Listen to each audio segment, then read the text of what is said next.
Hello friends, स्वागत है आपका रूबीज किचन में। और आज मैं शेयर करने जा रही हूँ जन्माष्टमी स्पेशल प्रसाद की थाली, जिसे मैंने बहुत ही कम टाइम और बहुत ही आसानी से बनाकर तैयार किया है। तो फ्रेंड्स, वीडियो थोड़ी बहुत भी आपको यूजफुल लगे तो वीडियो को लाइक कर दीजिएगा।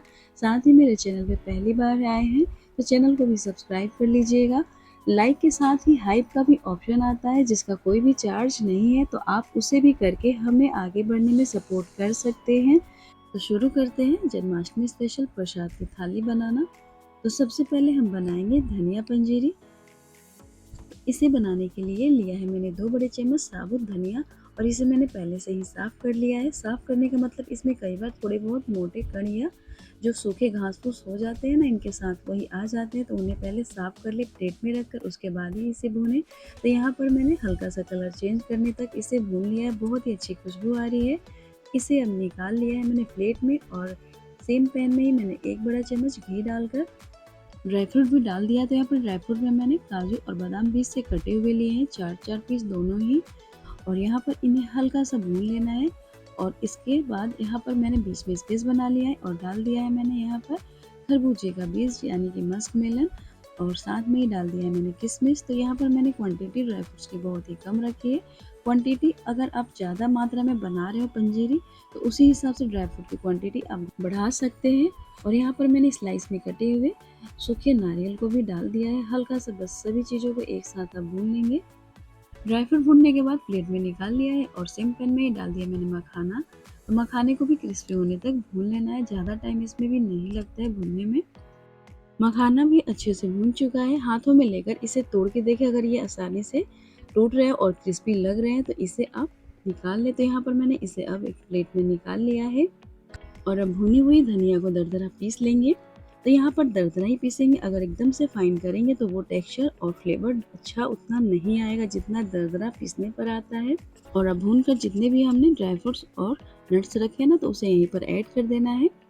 तो यहाँ पर मैंने जो बड़े साइज़ के मखाने हैं ना, तो उसे थोड़ा सा तोड़ लिया है, और जो छोटे यानी कि मीडियम साइज़ के उन्हें ऐसे ही रहने दिया है। और यहीं पर डाल दिया है मैंने 2 बड़े चम्मच नारियल पाउडर, 3 बड़े चम्मच खांड लिया है। खांड की जगह आप पीस कर चाहे तो चीनी भी ऐड कर सकते हैं। और कूट कर इलायची डाल दिया है फ्लेवर के लिए, और सभी चीज़ों को अब अच्छे से मिक्स कर लेंगे। जन्माष्टमी स्पेशल धनिया पंजीरी बनकर तैयार हो गया है। जन्माष्टमी के दिन इसे बनाना बहुत ही ज़्यादा शुभ माना जाता है, और प्रसाद यानी कि भोग में सबसे ज़्यादा ये महत्वपूर्ण भी होता है। तो और कुछ बनाए चाहे ना बनाए, धनिया पंजीरी तो बनाना बनता है फ्रेंड्स। तो बहुत ही आसान तरीके से कम टाइम में बनाकर तैयार किया है। ऊपर से डाल दिया है मैंने तुलसी का पत्ता। तोड़ के तुलसी के पत्तों को नहीं डालना है, साबुत ही डालें। और यहाँ पर धनिया पंजीरी के बाद अब बनाएंगे हम मखाने की खीर, जो कान्हा जी को बहुत ही ज़्यादा पसंद है। तो इसके लिए मैंने पैन में लिया है 2 बड़े चम्मच घी। घी के गर्म होते ही डालेंगे मखाना। तो यहाँ पर मैंने 30 ग्राम के करीब मखाना लिया है, और मखाने को हमें क्रिस्पी होने तक भून लेना है। 4 से 5 मिनट में आसानी से मखाना भून जाएगा। इसे हमें धीमी आंच पे ही भूनना है ताकि ये जले भी नहीं। तो यहाँ पर मखाना हमारा अच्छे से क्रिस्पी हो गया है। तो अब इसे हम एक प्लेट में निकाल लेंगे, और सेम पैन में ही डाल दिया है मैंने 1 बड़ा चम्मच घी। घी के गर्म होते ही डाल देंगे ड्राई फ्रूट्स। तो यहाँ पर मैंने 20 से कटे हुए काजू 4 से 5 और 3 से 4 मैंने बादाम छोटे छोटे पीसेस में कट कर लिया है। तो ड्राई फ्रूट्स इसमें ऑप्शनल है, नहीं डालना चाहते तो आप स्किप भी कर सकते हैं।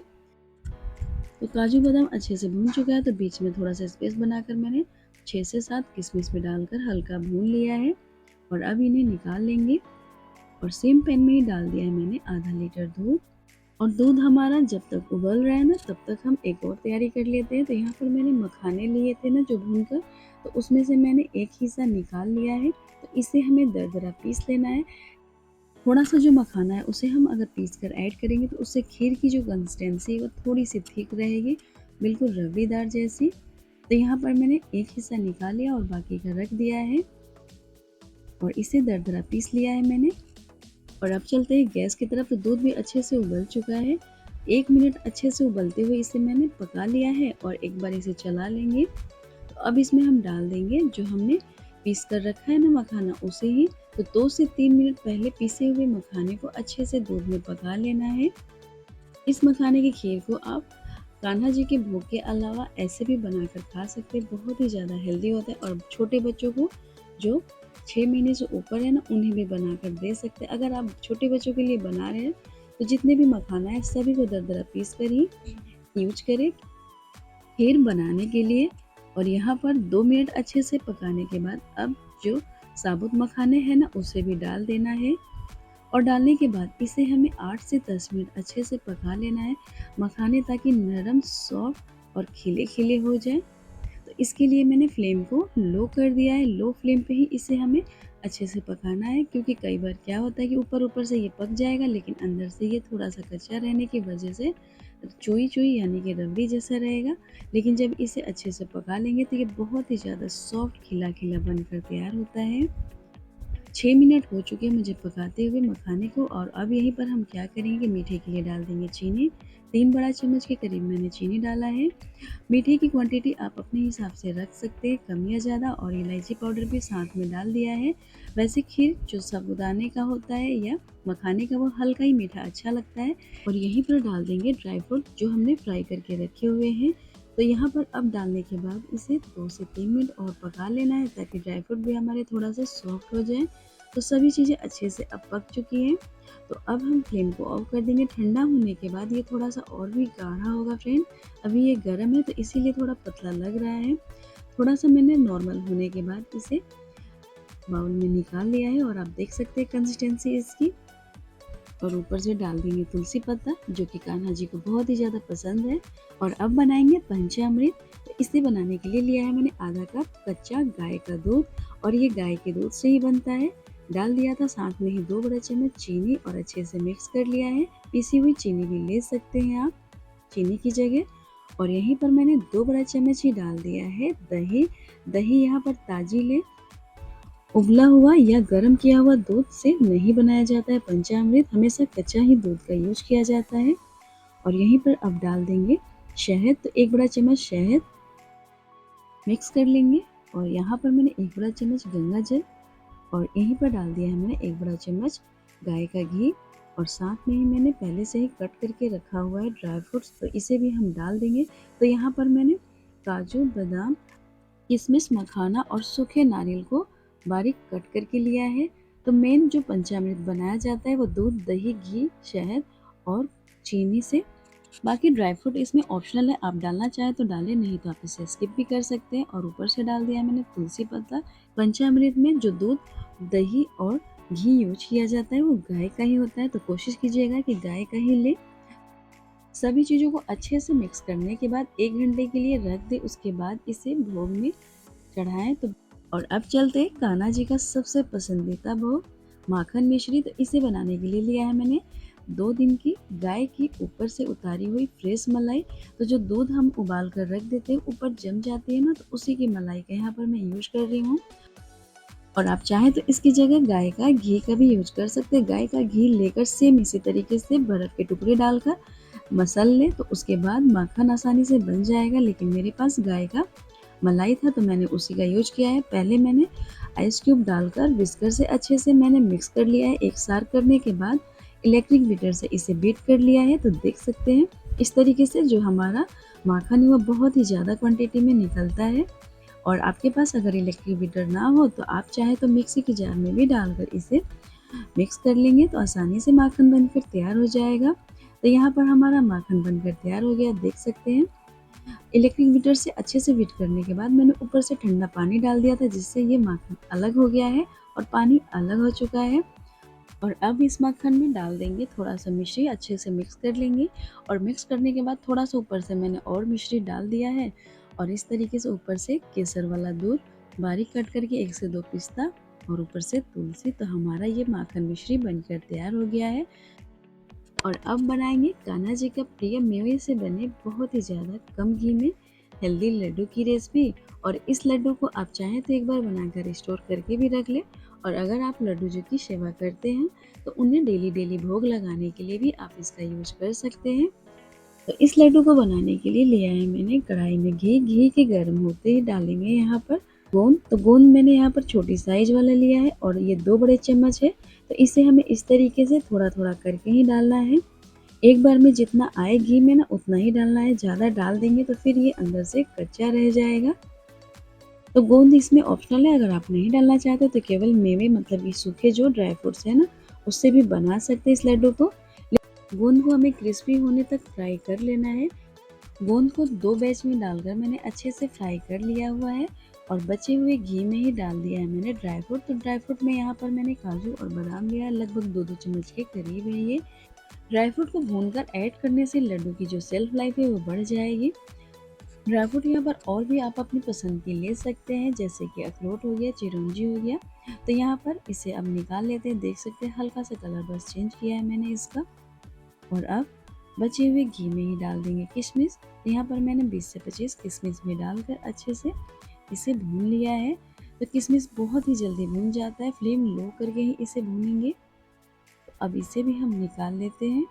तो जो पीसने वाली चीज़ें हैं, मतलब कि जिसे हमें ग्राइंड करना है ना, वो उससे मैंने अलग प्लेट में रखा है। और जिसे हमें ग्राइंड नहीं करना है, साबुत यूज करना है ना, तो उसे मैंने अलग प्लेट में रख दिया है। और अब इसी में डाल देंगे मखाना। तो यहाँ पर मैंने 40 ग्राम के करीब मखाना लिया है और इसे भी हमें क्रिस्पी होने तक भून लेना है। लगभग 4 मिनट में अच्छे से ये भून जाता है। तो मखाने को भी अब निकाल लेते हैं, ये अच्छे से भून चुका है। और अब यहीं पर 1 बड़ा चम्मच डाल देंगे घी और यहीं पर डाल दिया है मैंने खसखस। खसखस से थोड़ा सा लड्डू का फ्लेवर अच्छा आएगा, नहीं हो आपके पास तो आप इसे स्किप कर लें। कुछ सेकंड के लिए बस इसे भूनना है और इसके बाद यहाँ पर डाल दिया है मैंने कद्दूकस किया हुआ सूखा नारियल। तो एक गोले को मैंने कद्दूकस करके इसे डाल दिया है और ऊपर का जो ब्लैक पार्ट है ना, उसे थोड़ा सा मैंने पीलर की मदद से हटा लिया था, इसीलिए थोड़ा सा ये आपको वाइट दिख रहा होगा। जन्माष्टमी के दिन कान्हा जी के भोग के लिए लगभग सभी घरों में कुछ न कुछ बनाया जाता है। तो सबका अपना अपना बनाने का तरीका होता है फ्रेंड। तो यहाँ पर मैंने बहुत ही आसान तरीके से, जैसे मैं बनाती हूँ कान्हा जी के भोग के लिए, वैसे ही मैंने आप लोग के साथ रेसिपी शेयर किया है। नारियल भुनने के बाद उसे भी मैंने निकाल लिया है और इसे मैंने गोंद वाले ही थाली में निकाल लिया है, क्योंकि इसे हमें पीसना नहीं है। गोंद को भी मैंने ग्लास से इस तरीके से क्रश कर लिया है। और जो नहीं पीसने वाली चीज़ें हैं, गोंद, सूखा नारियल, किशमिश और खसखस, बाकी इनको छोड़ के सभी चीज़ों को हल्का सा हमें ग्राइंड करना है। तो इससे पहले हम गोंद को भी हल्का सा क्रश करके तैयार कर लेते हैं। तो ये मिक्सचर हमारा तैयार हो चुका है और यहाँ पर जो हमने ड्राई फ्रूट पीसने के लिए रखा हुआ है ना, उसे मैंने अलग रखा है। तो इसे हमें दरदरा ही पीसना है, बिल्कुल फाइन मत कीजिएगा, फिर इसका जो पाउडर बन जाएगा तो उतना लड्डू का टेक्सचर और जो इसका फ्लेवर है उतना अच्छा नहीं आएगा। और यहाँ पर देख सकते हैं मखाने, काजू, बादाम को पीस लिया है मैंने दरदरा और यहीं पर मैंने बारीक कट करके थोड़ा सा पिस्ता डाल दिया है और सभी चीज़ों को अच्छे से मिक्स कर लेंगे। सूखे मेवे से बना हुआ बहुत ही ज़्यादा हेल्दी लड्डू की रेसिपी है, जिसे आप कान्हा जी के भोग के अलावा ऐसे भी इसे आप आम दिनों में बनाकर खा सकते हैं। बच्चे से लेकर बड़े सभी के लिए ही बहुत ही ज़्यादा हेल्दी है। और सभी चीज़ें अब अच्छे से मिक्स हो चुकी हैं। तो रख देते हैं अब इसे साइड में और इसे हेल्दी बनाने के लिए अब हम मीठे के लिए यूज करेंगे गुड़। तो यहाँ पर मैंने लिया है 300 ग्राम गुड़ और क्वांटिटी आप उसी हिसाब से ले जितना आप सभी चीज़ें ले रहे हैं ना ड्राई फ्रूट्स, तो आप उनकी मेजरिंग करें। जैसे कि मेरी सभी चीज़ें मिलाकर लगभग 500 ग्राम के करीब थी, तो इसीलिए मैंने यहाँ पर जो लिया है गुड़ वो 300 ग्राम के करीब है। इसे अब छोटे छोटे पीसेज में कट कर लेंगे, जिससे इसे पिघलाने में हमें आसानी होगी। अगर डायरेक्ट हम ऐसे ही डालेंगे ना कढ़ाई में, तो इसे पिघलने में बहुत ही ज़्यादा टाइम लग जाएगा। कढ़ाई में डाल देंगे घी। घी के डालने के बाद अब डाल देंगे हम गुड़ और ऊपर से 2 बड़ा चम्मच पानी, ताकि ये आसानी से मेल्ट हो जाए, पिघल जाए आसानी से। और थोड़ा सा इसे हम चला देंगे ताकि ये जल्दी से पिघलना शुरू हो जाए। बहुत ही आसान और बहुत ही कम टाइम में बन जाने वाली ये हेल्दी लड्डू की रेसिपी है, जिसे आप भोग के अलावा आने वाले सर्दियों के दिनों में या बरसात के टाइम में भी बनाकर बच्चों को दे या बड़ों को। और यहाँ पर गुड़ हमारा देख सकते हैं धीरे धीरे मेल्ट होना स्टार्ट हो चुका है।